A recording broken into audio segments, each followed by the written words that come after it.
مساء الخير. يعني بعد رضا I don't know if I can get you more excited. فرضا نحن في أرامكس بس I want to say بدك أحسن كده. So I'm asked to speak in English أصلاً. So I will stick to my English. And if you don't mind, I'll get out of the little prison here. Ability and Rida is a fantastic project, and I need to say that at Aramex we are starting a project with them here in Cairo, and then we want to see how we want to take their idea across the region if possible. So thank you, Rida. Shukran. It's also, well, it's an honor that I am here talking to you at Startup Weekend in Cairo. There is nothing more empowering and more exciting than to talk to entrepreneurs. I guess my job here is to share with you some of the lessons that I've learned.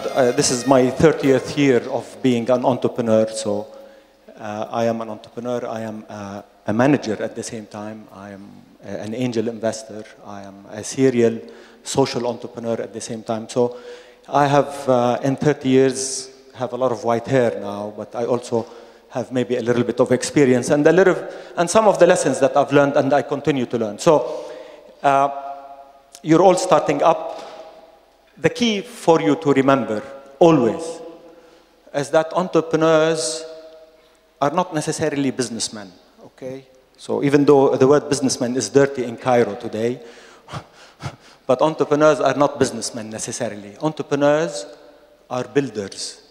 Builders. You need to know that you are builders. There is no hit and run. There is no a quick buck. Quick bucks don't work.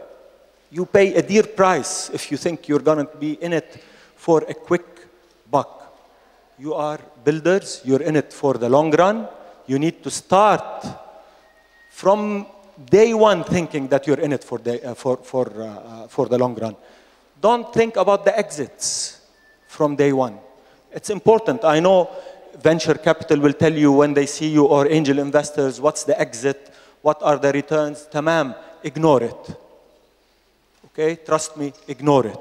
Yes, it's important. Yes, people that give me money want to have a return, but you need to focus on your business. You need to focus on building the business. You need to think long run, even though you might sell quickly eventually. But when you're building your company, when you're starting your company, you need to think that you're in it for the long run. Entrepreneurs are builders. They are builders. They build value all the time. You build value for yourself, and you build value for the stakeholders that you touch all the time, including the people that work with you, your investors, your community, across the board. And building is hard work, guys. I'm sure you know. Yani spending a day 54 hours هنا, it is hard work. This is 54 hours, over 54 hours, over 54 hours for the longest period of time until you actually make it. And then when you make it, you know that you really haven't made it yet, because there's always something new that you need to do and you need to build on. Another lesson that you need to think about, it's not about you. Okay? No matter how much you think you are a genius, it's about your team. It is you having the ability to build a team with you, because it is your team along with you that is going to build the company. Entrepreneurs have that sense of maybe arrogance a little bit sometimes, maybe a sense of can do alone. But no, I haven't met a single entrepreneur that has made it alone. It is always about the team. And that means your ability to choose your team and to choose your partners is part of the skill that you have to build. It's a skill, by the way. It's something that there is trial and error with it. It could start with more than one person having the idea, but it also can be that one person that actually comes up with the idea goes out and tries to find that team and build that team. Without the team, you're not going to be able to make it. And any investor that is going to talk to you, one of the first questions I ask as an angel investor is, who's your team? Who's with you? And if you tell me you're alone, you're not going to get an investor. All right? Maybe he will, maybe he won't, maybe he thinks he can be part of your team. It doesn't work. You need to have your ability to bring in a team. It is about you are as good as your team. An entrepreneur is also has the ability to listen more than he talks. All right? Listening means learning, means listening across industries, means learning across industries, meaning that you don't only learn in your single domain, as important as it is to specialize in your domain, but in today's world, there is no single domain that doesn't get affected by so many other things. So you need to be able to listen, to watch, to learn all the time. There is never a day when learning stops, and your ability to listen is what gets you to learn. Whenever you think you have concluded your knowledge, then you're slipping. You're slipping. So listen to your mentors. Other lesson that you need to know. طبعا, the Startup Weekend is the prime example of what entrepreneurship is all about. It is about an ecosystem, it's about mentors, it's about investors, it's about entrepreneurs, it's about working in teams. So take that lesson that you learn in this weekend and apply it across the board in what you do.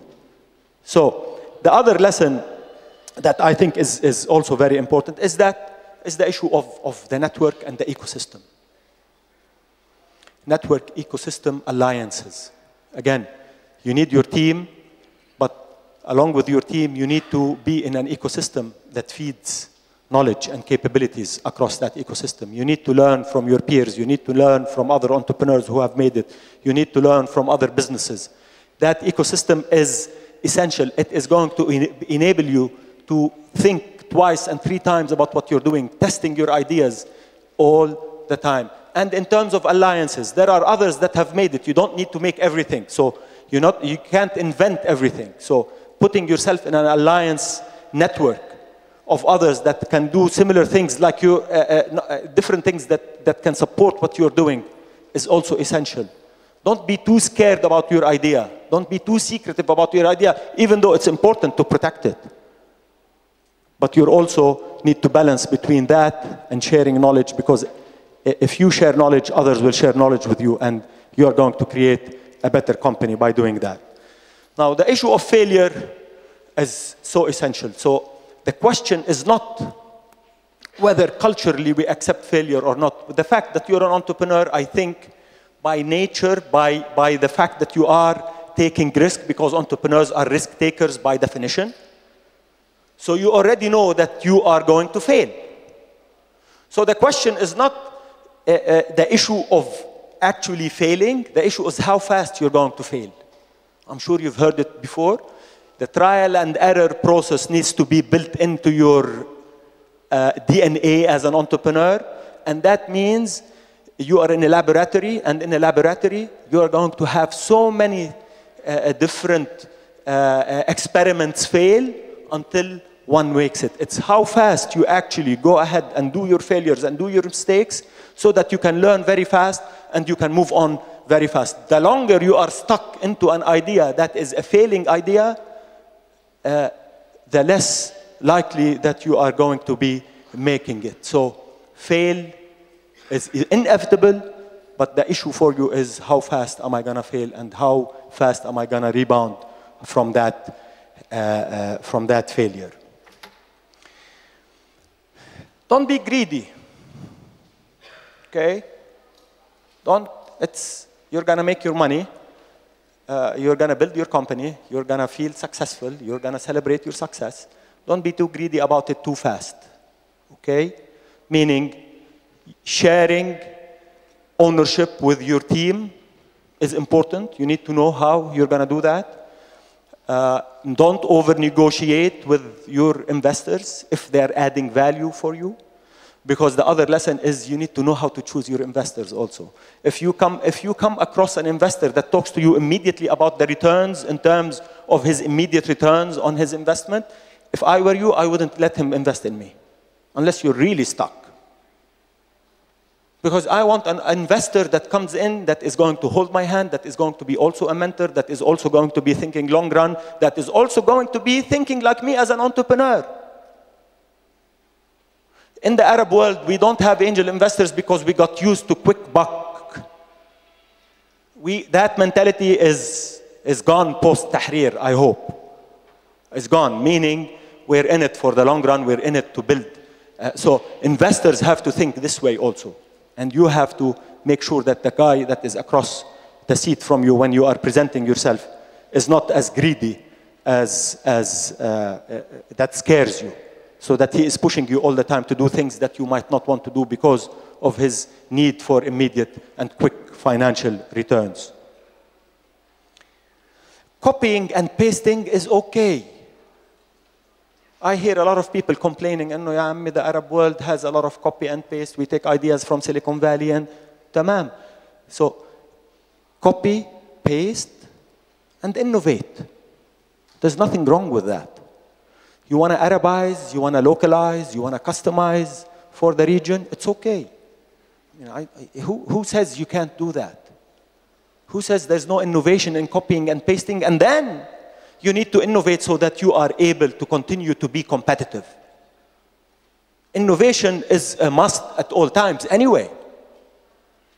But bringing in other people's ideas that are not implemented in a certain market, there is a sense of innovation and entrepreneurship in it. So don't shy away from it. I'm sure a lot of you actually are doing that. So don't be shy about it. It's okay. It's done. Most of the businesses I built are all copy and paste. There's nothing wrong with it. I've done them well. I've made money in them, and I'm proud of them. But we innovated all the time. Innovation is because you effectively have to be competitive. And competitiveness is about differentiation. But it doesn't have to start by differentiation from day one. You can differentiate along the way. You need to differentiate in all the things that you do eventually. But the initial idea, it's okay. طبعا, cash is king. So once you get your cash, don't spend it too fast.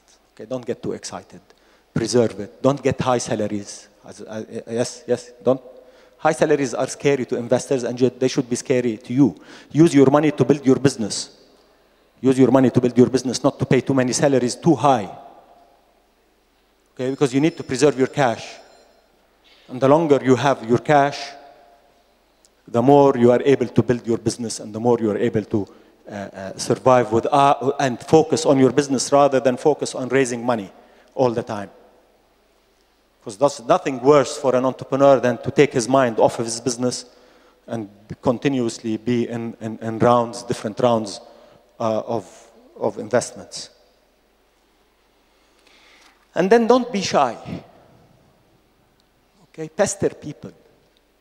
It's okay if you don't follow up, if you're not persistent, if you are shy, you're not going to get investors, you're not going to get introduced to people, you're not going to be, people want to be pestered. I don't mind, as an investor, as an entrepreneur, as a mentor, if you don't knock on my door, I won't hear you, but I don't mind you knocking on my door because it's a two-way street. I learn more from entrepreneurs than I teach them. So don't be shy. Keep knocking on doors. Keep connecting with people. There's nothing embarrassing about it. And people expect you to do that. Because everybody's busy. If you're shy, راحت عليك يعني. Last thing that I'd like to mention here, and they told me we can take 5 minutes of questions if you want, is the issue of community and how you connect with your community and how you think beyond your immediate business value to have a stakeholder value across the community and the society that you live in. So a lot of people tell me, but we're startups, we're young, we're entrepreneurs, how can we have time? We don't have time. It's not about time. It's not about how big the size of your company is. It's not about giving cash. It's not about a project called CSR. It's about how you contribute to your community with your capabilities, with your skills. How do you mentor people yourself? How do you connect with your community? What sort of companies that you are building to serve your community and at the same time making money at doing that? So you need to build your business in a sense where your community is built in. The well-being of your community has to be built in to your ecosystem, into your DNA of an entrepreneurship enterprise. If you're only going to think about profitability alone, as important as it is, you will lose track of the well-being of your society. And we know what happens when you live in a society that is not doing well. Your business is not going to do well. Your entrepreneurship idea is not going to do well. You are not going to do well as an individual. So your well-being as an entrepreneur is always, always in the well-being of the society that you live in. And I think January 25th was a lesson for all of us in thinking about the well-being of our society, so that we are all in one sense or another feeling the sense of ownership in the community that we live in. Thank you very much.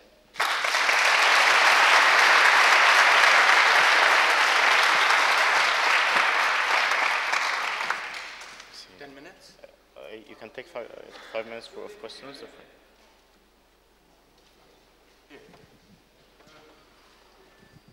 Thank you, Mr. Ghandour, for sharing us with this. Yeah, but Mr. normally, the family name. Okay. Okay, I have just a personal question. Do you mind if you share us with your experience in starting Armex, especially that this kind of business needs a lot of money and it's kind of difficult to think about doing something like this? Good question, thank you. So everything I said to you is an experience that I've gone through. So Armex, yes, needed a lot of money, but Armex is a non-asset-based company, so we own nothing.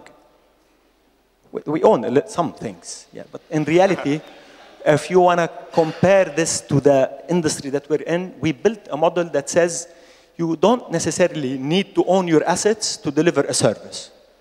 You own the client experience. A lot of people thought that was not doable because we were competing with giants or going to compete with giants. And number two, people thought that building a business that is service-oriented and delivering on time in the Arab world is an oxymoron because Arabs are always late.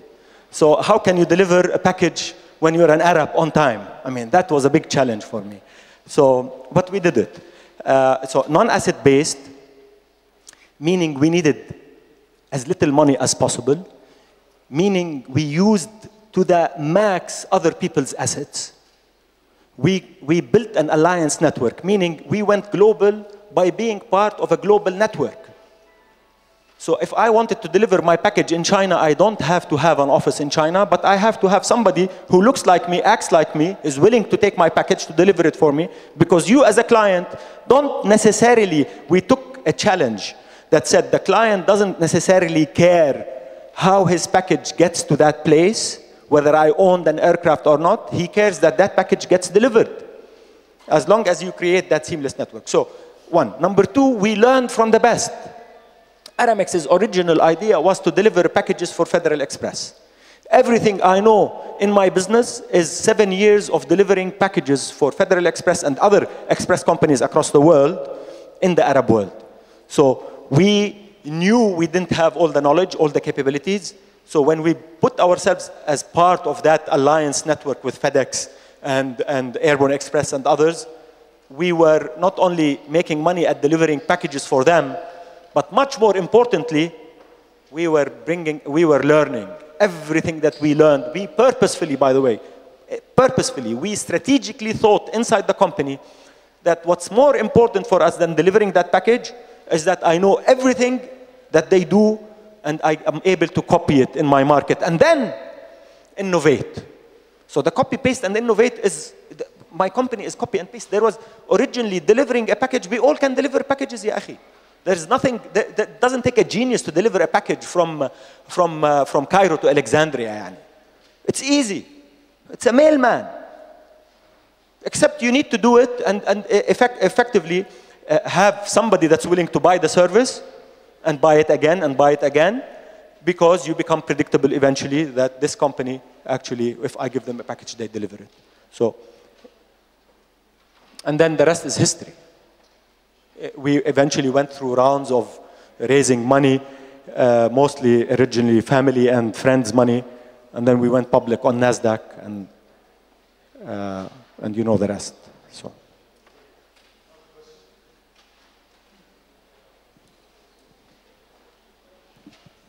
Thank you, Fadi, for the presentation. I was wondering, what do you say to people who are skeptical about entrepreneurship in the Middle East, especially for young people? when they say the average age for entrepreneurship in the Middle East is in way above the 40s. Do you have a comment on that? Is that so true? A comment to the entrepreneur or to the people that are generally skeptical? Because an entrepreneur is not skeptical. He is here. He believes in it. He's here. He's jumping. The problem is his mother and father. And maybe because the mother says, you have to get a job, government job, it's secure, ya habibi, you're gonna have to get married, you need to get an apartment, and who's gonna get married to an entrepreneur, ya akhi? That's a lousy reputation to be an entrepreneur. حيقرا لك إيه يعني? And then, you know, somebody like Samih Tuqan and Maktoub pops up and says, you know, I can be an entrepreneur, I can make it, and then everybody wants to become a Samih Tuqan or a Hussam Khouri or a Maktoub or a Bait.com or Omar Christidis or anybody that's here. Role models are so essential for us to tell the story that entrepreneurship is okay, it's safe, it is legitimate. The whole concept of delegitimizing, what worries me about, and I'm not going to get into politics in Egypt, what worries me post-revolution is that the private enterprise is being attacked. We need to be very careful. We need to be very careful. Free enterprise, private enterprise is what creates entrepreneurship. If we're going to attack it and start thinking that it's okay to do that because it's trendy, it doesn't work. Entrepreneurs are the creators of jobs. And by the way, the business community is never the big companies. It is the small and medium-sized companies. These are the biggest employers in any economy. And that's what we forgot over the years. So we focused on big when we really needed to focus on small and medium-sized, because that's where societal issues are being addressed. That's the guy, it's you that employs 5 people, that employs 10 people, that employs 3 people. It doesn't, you know, any entrepreneur needs to think big, but making it doesn't necessarily mean that you are big. Making it means that you are happy in the job that you're doing and earning a living and being satisfied about it. You don't have to be an Aramex or a Maktoub. You can be a smaller company that actually does what you do, and you do it well, and you're earning a living, and you have people that you're employing around you. So the concept of entrepreneurship is as empowering, I think, for our youth, more empowering and more important than anything else in today's world. So if we want a society that thinks beyond looking for a job, into a society that is a society that actually thinks it wants to create jobs. So rather than job seekers, job creators. That's how you are. It's nothing against employees. It's a choice that you make, whether you want to be an entrepreneur or not. But you need to also know that there is, but that also requires that there is an ecosystem. So the investors need to be there. The legal environment needs to be there. Government needs to enable the infrastructure. The infrastructure needs to be there, from broadband to facilitating trade. It's a whole ecosystem of everybody feeding into each other. It's everybody's job today. Okay. Thank you very much, Mr. Fadi.